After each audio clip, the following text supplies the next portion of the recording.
यदि आपके घर में हमेशा धन की कमी हो रही है, आप नौकरी कर रहे हो या बिजनेस कर रहे हो, आप जितनी भी कमाई अपने घर ले आते हो, वो सारी कमाई ऐसे खत्म हो जाती है जैसे पता ही नहीं चलता वो कहां गई। और ऊपर से आपके ऊपर कर्जा बढ़ रहा है। तो इसका क्या कारण हो सकता है, इस वीडियो में जानेंगे। और आप ऐसी कौन सी गलती कर रहे हैं जिसके कारण आपको ये सारी परेशानियां झेलना पड़ रहा है। तो आपको इस वीडियो में इस सभी प्रश्नों का मैं उत्तर दूंगा। अगर आपको ये वीडियो अच्छा लगे तो इस वीडियो को लाइक कीजिए, हमारे चैनल को सब्सक्राइब कीजिए। मैं अनेक प्रकार की आपको समाधान, आपके उपाय बताता रहूंगा जिससे आप अपने जीवन में धन और सुख को कैसे आप आकर्षित कर सकते हैं। तो बात करते हैं हम पूजा पाठ की। यदि आप अपने घर में पूजा पाठ कर रहे हैं लेकिन फिर भी कुछ ऐसी गलती हो रही है आपके हाथ से जो कि नहीं होनी चाहिए, इसके कारण आपको दुखों का, संकटों का सामना करना पड़ रहा है। देखिए, पूजा पाठ किस लिए होता है। अनेक प्रकार के धर्म है हमारे इस भारत में, और प्रत्येक धर्म के अनुसार सभी लोग ईश्वर को मानते हैं, उनका पूजा पाठ करते हैं, अपने अपने पद्धति से करते हैं। लेकिन उसमें हमें इस पूजा पाठ को करना क्यों चाहिए।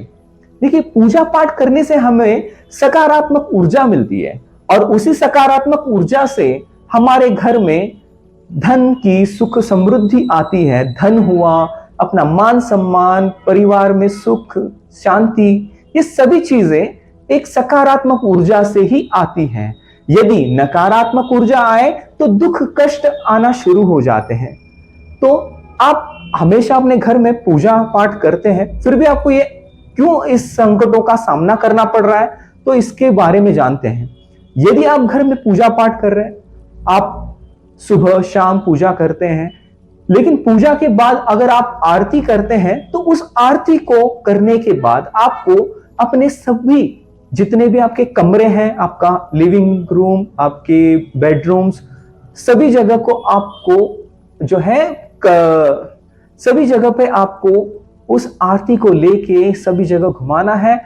अग्नि स्नानम इसे कहा जाता है। अग्नि स्नानम इसलिए किया जाता है कि वो अग्नि इतनी पवित्र होती है कि वो नकारात्मक ऊर्जा को नष्ट करती है, अंधेरे को नष्ट करके ऊर्जा लाती है, उजाला लाती है। और उस अग्नि की ऐसी ऊर्जा नकारात्मक ऊर्जा को समाप्त कर देती है, जो हमारे जीवन में जो हमें दुख परेशानी देती है उसको नष्ट कर देती है।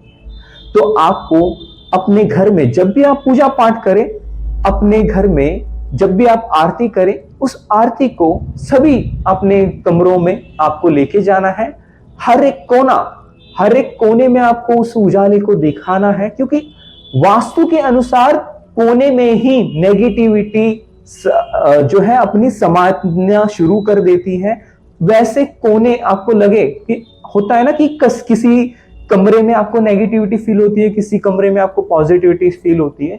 तो ये प्रत्येक एक वास्तु का ज्योमेट्रिकल पैटर्न एक एनर्जी को अपनी तरफ आकर्षित करता है। तो इसी प्रकार की नेगेटिव एनर्जी को आपको नष्ट करने के लिए आरती का प्रयोग करना है। जब आप उस आरती की, जो आप आरती करते हैं भगवान की, उस आरती की अग्नि से सभी घर में आप घूमते हो तो आपकी घर की सभी नकारात्मक ऊर्जा नष्ट हो जाती है।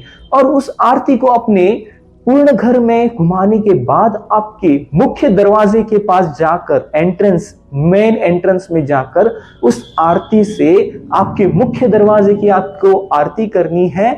क्योंकि घर का हर व्यक्ति घर के अंदर आना बाहर जाना ये उसका हमेशा लगा रहता है। तो प्रत्येक व्यक्ति के पैरों से उनके आभा मंडल यानी उनके ऑरा के साथ बाहर की नेगेटिविटी घर में प्रवेश करती है। तो ऐसी नेगेटिविटी को नष्ट करने के लिए आपका घर का मुख्य दरवाजा उसका केंद्र होता है। उस मुख्य दरवाजे को आपको ऊर्जावान करना चाहिए। जब आप उस मुख्य दरवाजे के पास जाकर उस मुख्य दरवाजे की आरती करते हैं, उसमें दिव्य प्रकाश अपना दिखाते हैं, तो उस अग्नि से वो एक प्रकार से चार्ज हो जाता है, और उसके कारण ही आपके घर में नेगेटिव एनर्जी प्रवेश नहीं करती। ये तो रहा पहला उपाय। अब और हम जानेंगे घंटी का जब प्रयोग करते हैं हम घर में आरती के दौरान, तो उस घंटी के प्रयोग से जो ध्वनि हमारे घर में फैलती है वो आपके जो घर में नेगेटिव ऊर्जा होती है उसको नष्ट कर देती है।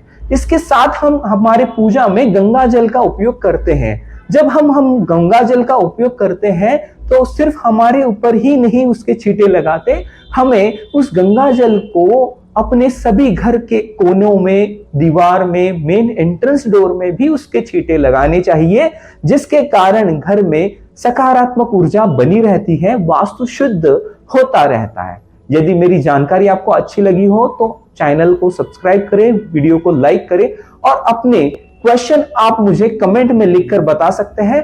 मैं पूर्ण कोशिश करूंगा कि आपकी कमेंट का उत्तर दूं और आपकी समस्याओं का समाधान कर पाऊं। ओम नमः शिवाय।